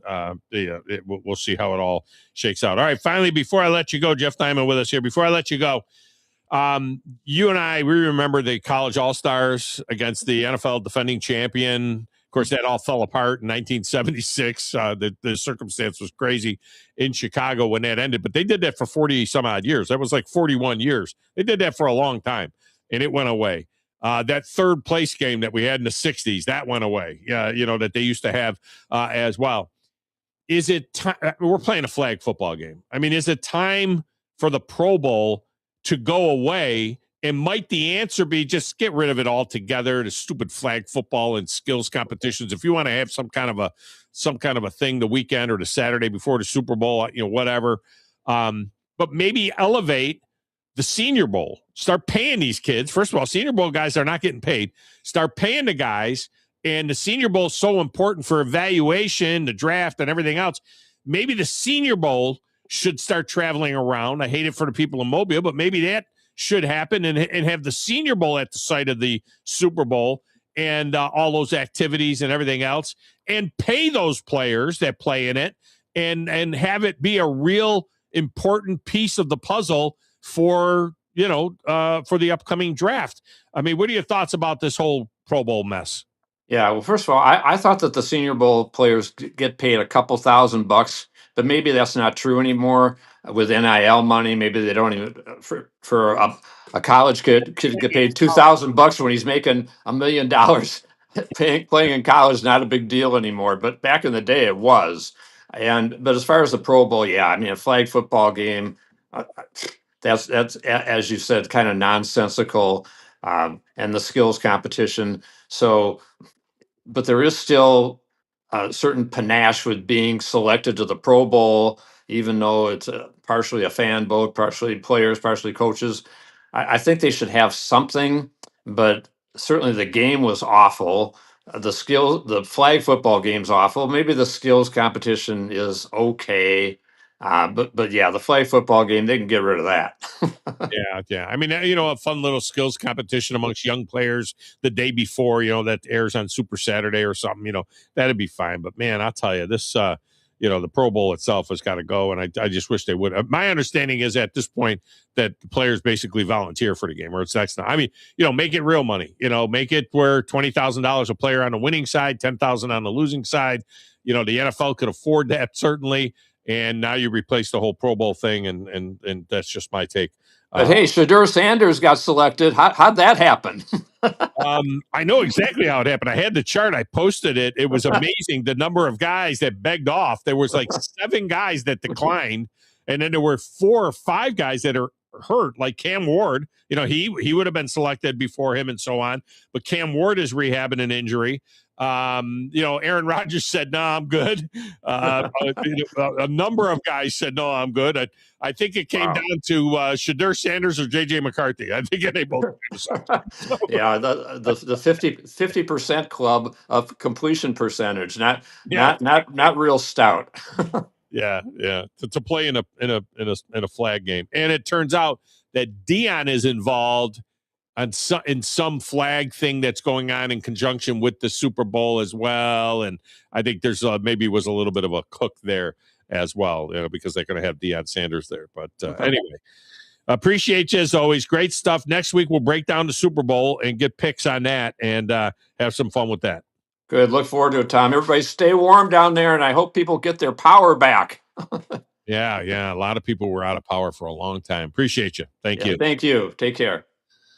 By the way, we mentioned the golf coverage. It is on ESPN today and tomorrow, and Brooks Koepka is just getting ready to tee off. He's in the featured group with Auberg and Max Homa, and they're on the tee exchanging pleasantries, and we'll be teeing off shortly at Torrey Pines. So those of you that like the golf, you can follow that as well. All right, we're going to open up the phone lines when we return. We're going to the Gulf Shore with LSU Lynch. Then we're going to the Atlanta area with Brandon. We want new voice today. If you want to jump on board, you can do it. 256-576-4977. Get you into the show next, right here on the Thom Abraham Show.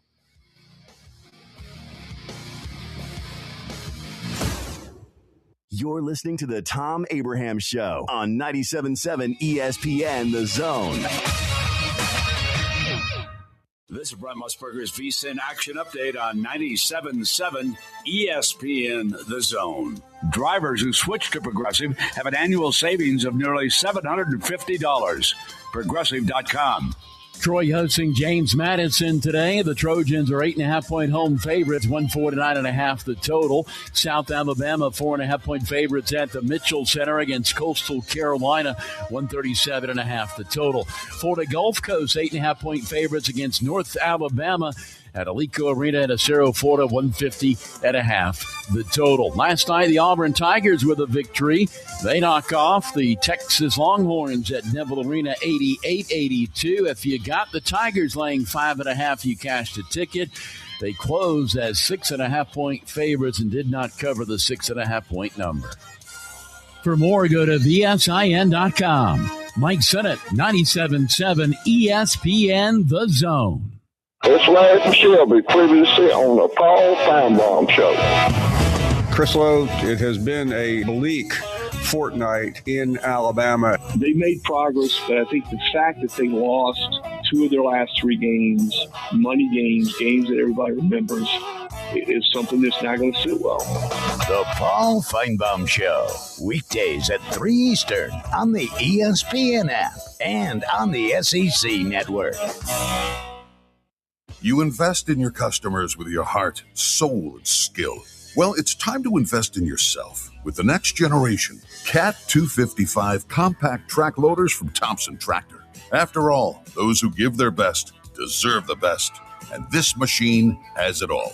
With features that include a more powerful engine, tri-axle truck loading capabilities, a spacious cab, and a smooth ride for all-day comfort. Thompson Tractor knows how much value you place on your customer satisfaction. It's how you build your business. It's also how we build ours.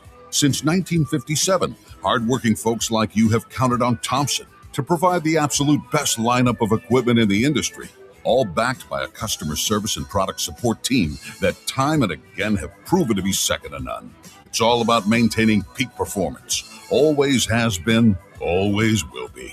Visit ThompsonTractor.com for details. Thompson Tractor, we're here for you. Specializing in simple and affordable rentals, McCurry Van and Car Rental can make sure you have just the right vehicle for your next family vacation, weekend getaway, or if you just need transportation while your vehicle is being repaired. McCurry carries Ford Transit vans and Mercedes Sprinter vans, trucks and work vans, and more. And they offer discounted rental rates for long-term rentals. Now with 4 locations: Athens, Muscle Shoals, Coleman, and Huntsville. Log on McCurryRentals.com to make your reservation now. That's McCurryRentals.com. At Stella at 5 Points, living isn't just about having an apartment, it's about living artfully. Imagine waking up with the upscale feel of Atlanta or Nashville right here in the heart of Huntsville.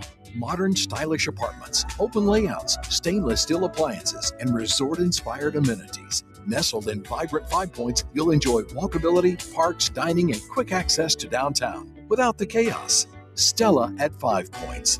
Live artfully. Live Stella. From heirloom diamonds to contemporary jewels, Loring & Company is the place to find something truly special. Whether shopping for a diamond ring for that once-in-a-lifetime occasion or marking a milestone birthday or personal achievement with a Rolex watch, you'll find just the thing in our edit of the world's most sought-after brands, including David Yurman, Roberto Coin, Marco Bicego, and Fopay. Expect a treasure trove of the world's most unique, even breathtaking earrings, rings, necklaces, and bracelets, making choosing just one piece a challenge in itself. Loring & Company Jewelers on Airport Road. These days, saving time is important, and saving money is even more so. That's where Eagle Masonry and Insulation comes in. Over the years, Eagle has expanded their services to meet the needs of folks like you in our area. If you need masonry, brick, stone, or block work, Eagle should be your first call. They can even help if your property needs grading, erosion control, and Eagle can handle dirt haul-off. Call Eagle Masonry and Insulation today at 256-755-1556. Eagle saves you time, and Eagle saves you money. 97.7 ESPN The Zone. The segment of the Tom Abraham Show is brought to you by the Orthopedic Center, longtime friends of the show. To be honest with you, it's been about 20 years that we have been hooked up with TOC, and they just do such a great job. They service the Huntsville Havoc, Alabama A&M, most of the high schools in the region. They got 13 locations all throughout the Tennessee Valley. So if you have an orthopedic problem, if you're considering professional care, really, TOC, it's the only logical choice. You need to contact TOC. Make your appointment. When you need them, they're there. Always in the Tennessee Valley, TOC.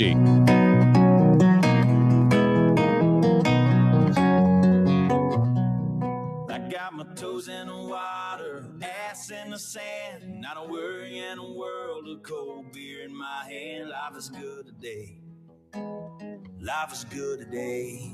One of my all-time favorite guys. Love me some Zach Brown. When Chicken Fried came out, I actually called my youngest daughter Chicken Fried for the longest time because she was running around. She had a boyfriend, her first real boyfriend. She was 15, 16, I guess 16 years old. And she would wear the cutoff shorts and the cowboy boots. We lived in College Grove at the time. And she was going to tractor pulls and stuff like that with this dude. I don't know, John, do you remember that dude that used to take her to the tractor pulls and she'd wear her cut off jeans and her cowboy boots and all that kind of stuff? Was it the baseball player? I believe it was the baseball player. He was like he had the red hair, all of that stuff. Yeah. He was a big dude. I remember the day that she broke up with that guy. Yeah. Oh, do you? Yeah, he was a big dude. I liked him. Cool I called her Chicken Fried because she was so country at that point. She lives in Nashville now. She married a great guy. She married a great guy. Yeah, we love that guy. I love that guy. I love that. I mean, that guy there is real high on my list. I always say of all my son-in-laws, he's one of them. You know, he beats even me out as one of your sons. I mean, that's he might.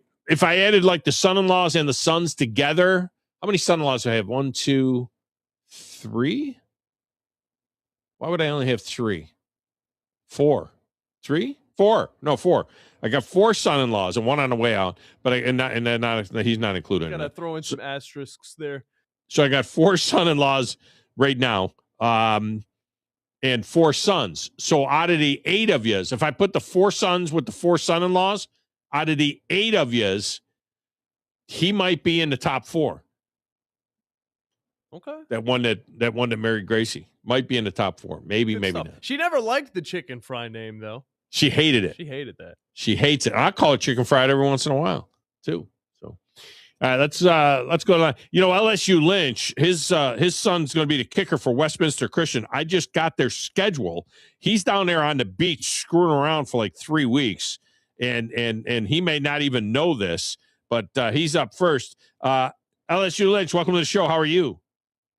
Don, I'm listening to you on a pretty warm day down here at the beach. Yeah, let me tell you something. Get your truck fired up. I'm going to tell you right now.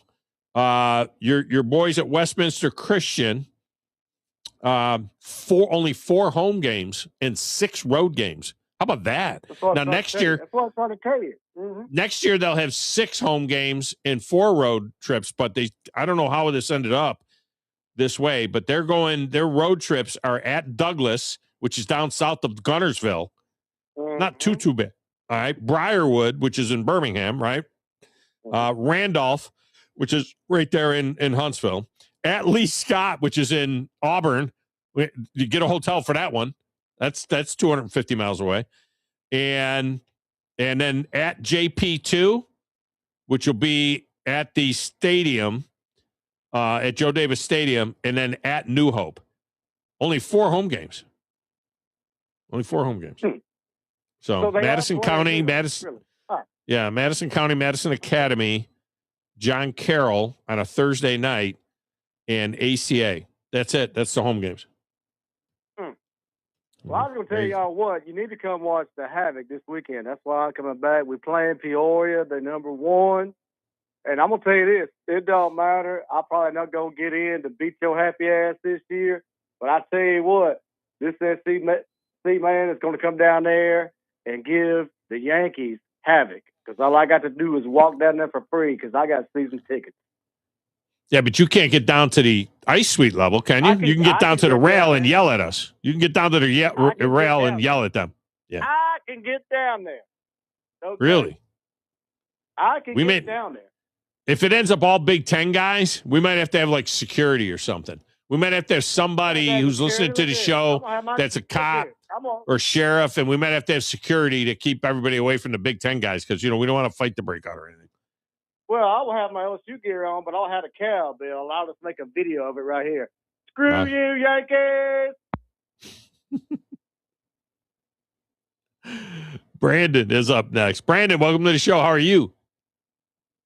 Man, back in the day when me and my wife first got married, I told her, did I know Zach Brown? That I had hung out with him? And she said, no, you didn't. And I said, hold on. No, I go back to a box. I went back and pulled out the Polaroids from West Georgia when he went to school there, back when he dated Ashley Grubbs. And my wife looked at me and she said, you know him? I said, yeah. I said, I'm friends with the guy that just won a Grammy on TV. I said, Polaroids don't lie. And really? Yeah. He was there. He performed at the Pike House at West Georgia for homecoming. We've still got somewhat of a shoulder-mounted camcorder video with it on VHS. So back then he was more heavy set and had no tattoos, and now he's lean, but he is tatted up. I mean, from the fingertips to his neck. I mean, he is one tatted up dude now, Bill. I remember going and seeing him at the Dixie Tavern. Right up the road from where the Brave Stadium is now. Yeah, he played up there all the time. He was like the house band there.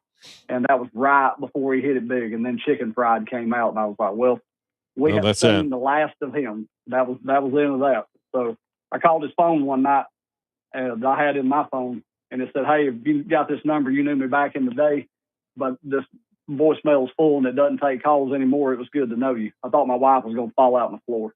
She couldn't believe it. So told her, I said, that's a good name, John. People in the day. Yeah. But you were talking about Bill Belichick earlier. The NFL destroyed all of the evidence to deal with Spygate, and they did it for a reason. Because it was going to hurt the NFL worse than it was going to hurt Bill Belichick. I saw Jamie Dukes and Rich McKay, God, I'm trying to think, 2015, and at the Red Deck over at the Atlanta Falcons stadium, walking in. And I just asked Rich, I said, did all the owners see the evidence they had? And he said, yes. Yeah, they did. did. My face that they did. And I said, okay. He said, because the punishment had to be approved. Belichick did cheat. And I do think it's hilarious that he did not get in on the first ballot. He's going to get in because they're going to raise hell and want to kick people off the nominating committee and stuff. And usually I'm very sour on how petty some of these people are, especially sports writers. But it's been so long because that was what, 08? Yeah, at least 08, 07, 08, somewhere in there. But okay. But you know, it's one of those things too where a lot of people were doing that kind of stuff. You know, they got jammed up on it. There's no doubt about it. I'm not giving them a pass for it, but there was a lot of people that did that kind of stuff. And I think that back in the day when he was with the Giants and Parcells, and they were, you know, when they probably did some of that stuff back then too. They just didn't get caught. Well, that's the thing, though. You got to pay the price if you do get caught.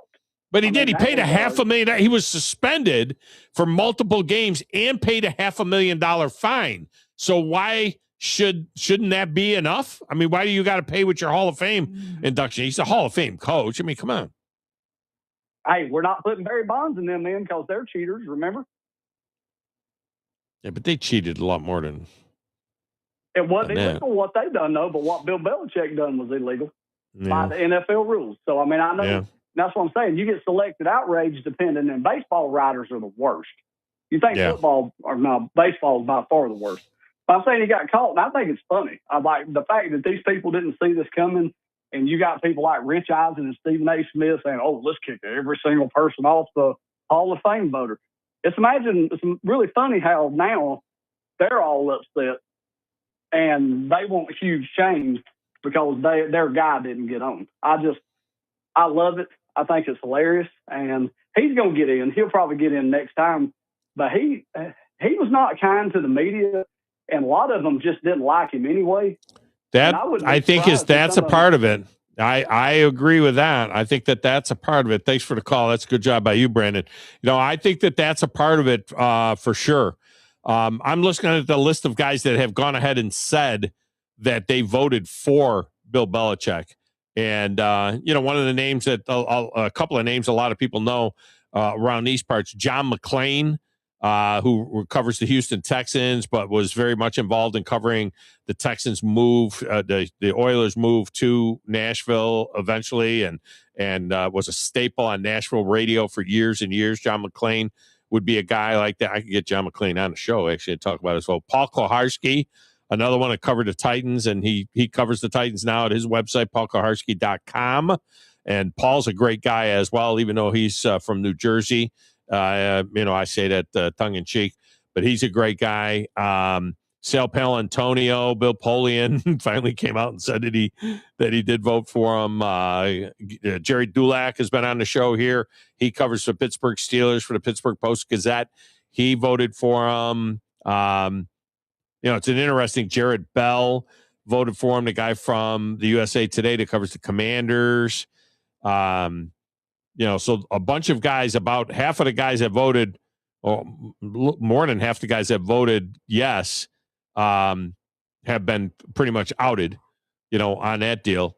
And there's only one confirmed guy that left them off, and that's Vi Gregorian from the Kansas City Star.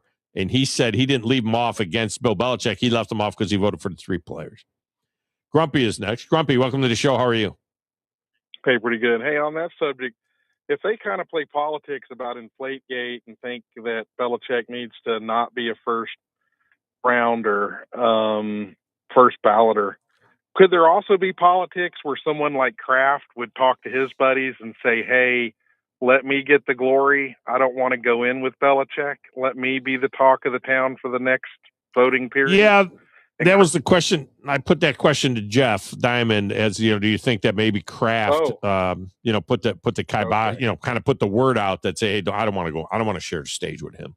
And he thought that was a distinct, even though he's a great owner, he thought that was a distinct possibility that he could have just kind of, subtly put it out there that now who knows, neither one of them may get in, but I think that Kraft is going to probably get in. I think it just should be, I think you should have to publicly announce your vote. I don't think you should be able to do this behind closed doors and not stand up and say, this is what I did.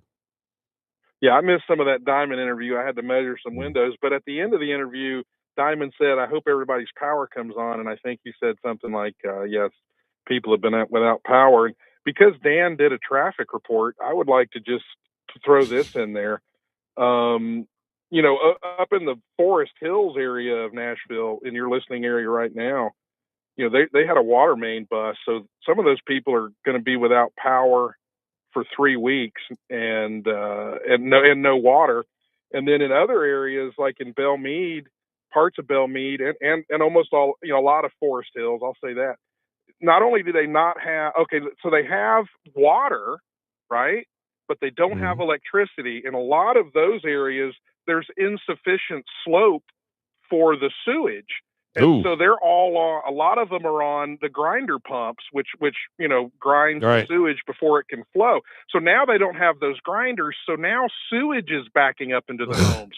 So some of those people are there and they have raw sewage coming into their home. It's a nightmare. That's nasty. 90,000 still out of power. I mean, it was 230,000 people out of power. I think Jeff lived in the Forest Hills area, but now still 90,000 people a week later still out of power. And on a more personal note, in this, I have no idea what happened. I thank the good Lord above, maybe. I don't know who it is that what happened. I'm waiting for a part for my new furnace that, we have had no heat in one portion, in the lower portion of the house.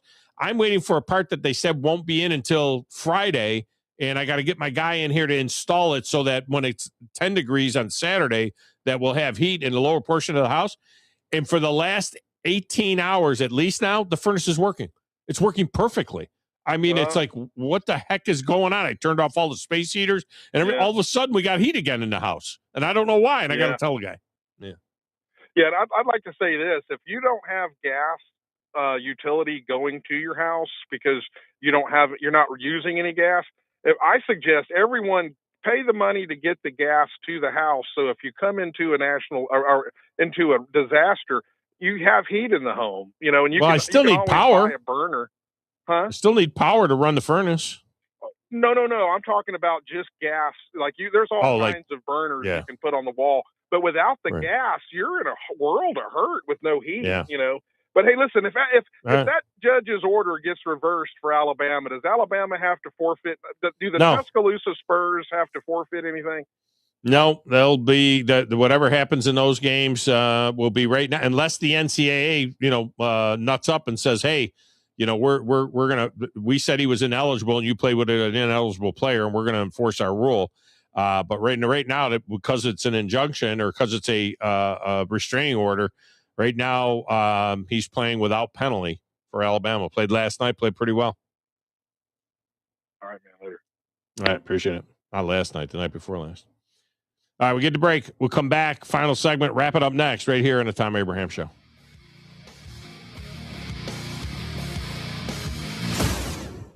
You're listening to the Thom Abraham Show on 97.7 ESPN The Zone. The company is Eagle Masonry and Insulation, but did you know they're also Eagle Landscaping and Dirt Work? Eagle can take care of all your landscaping needs, including irrigation, sod work, and planting, both plants and trees. On the dirt work side, Eagle can grade and build your pads, haul dirt in or out, and even do erosion control. Philip Love and his team can do it all for you. The website is the same, insulatewitheagle.com, as is the phone number, 256-755-1556. Give them a call and see what Eagle can do for you. Eagle saves you time. Eagle saves you money. Since 1983, Berkshire Hathaway Rise Real Estate's Ann Adams has been your local go-to real estate expert in the area. As a buyer, you can trust Ann's in-depth knowledge of the local housing market to narrow available properties down to those you'll be interested in, saving you time when shopping for a new home. When you're ready to sell, Ann's expert negotiation skills will ensure you get a fair price and hassle-free experience. Call Ann Adams today at 256-337-2625 or email annadamsrise@gmail.com. From heirloom diamonds to contemporary jewels, Loring & Company is the place to find something truly special. Whether shopping for a diamond ring for that once-in-a-lifetime occasion or marking a milestone birthday or personal achievement with a Rolex watch, you'll find just the thing in our edit of the world's most sought-after brands, including David Yurman, Roberto Coin, Marco Bicego, and Fopay. Expect a treasure trove of the world's most unique, even breathtaking earrings, rings, necklaces, and bracelets, making choosing just one piece a challenge in itself. Loring & Company Jewelers on Airport Road. Normally, when you call a roofing company, all you hear is, you need a new roof. Not when you call Fleming Roofing and Restoration. Since 1965, the folks at Fleming have been focused on what you need, whether it's an easy repair or a full roof replacement, commercial or residential. And when it comes to storm damage, you want Fleming on your side. They know all the ins and outs of insurance claims and will guide you through the entire process. Log on FlemingHSV.com and book your free estimate today. Fleming Roofing and Restoration. We show up. I'm here with Stan McDonald of Jacob Title. Stan, I've heard that every real estate closing at Jacob Title is a very big deal. Why is that? Wes, I'm reminded of a very impactful statement that I heard from Coach Gene Stallings years ago when he talked about big games and little games. He said he didn't like that comparison. He says, because try losing one of those little games, and if you ever do, it ends up being the biggest game all year long. Well, it's the same thing with real estate closings. Every game, every closing is a very big deal at Jacob Title. Because when it's your closing and your contract on the line, it's a very big deal, and we understand that at Jacob Title. So it sounds like whether your client is a first-time residential buyer or a multi-million-dollar investor, they can expect your A game. That's exactly right. As a matter of fact, when you bring your real estate closing to us at Jacob Title, we understand it's all about trust and confidence. And when Stan McDonald tells you that a chicken dips snuff, you can look under his wing for the box. And like Beebs likes to say, there's no doubt about it. I'm Abraham here from my friend Ross Roberts and his team at Valley Equipment Rental, and they have a brand new product for you. If you happen to be standing on a concrete or tile floor, Valley Equipment has the perfect cleaning solution for you. Whether it's new construction, daily work areas, or an area that's been neglected for too long, the Valley Equipment team of experienced professionals can help you choose the right floor scrubber or sweeper for your needs. Valley even has the right cleaning products for the job. Call Valley Equipment Rental today to learn more. Make a clean sweep with Valley Equipment Rental. 97.7 ESPN The Zone. This segment of the Thom Abraham Show is brought to you by Ross Roberts and his team at Valley Equipment Rental. And they have a brand new product for you. If you happen to be standing on a concrete or tile floor, Valley Equipment has the exact machine for you. Now, whether it's new construction or daily work environments or an area that's been neglected for far too long, the Valley Equipment team of experienced professionals can help you get the right floor scrubber or sweeper for your needs. Call Valley Equipment and ask them for more details on how they can help you out today.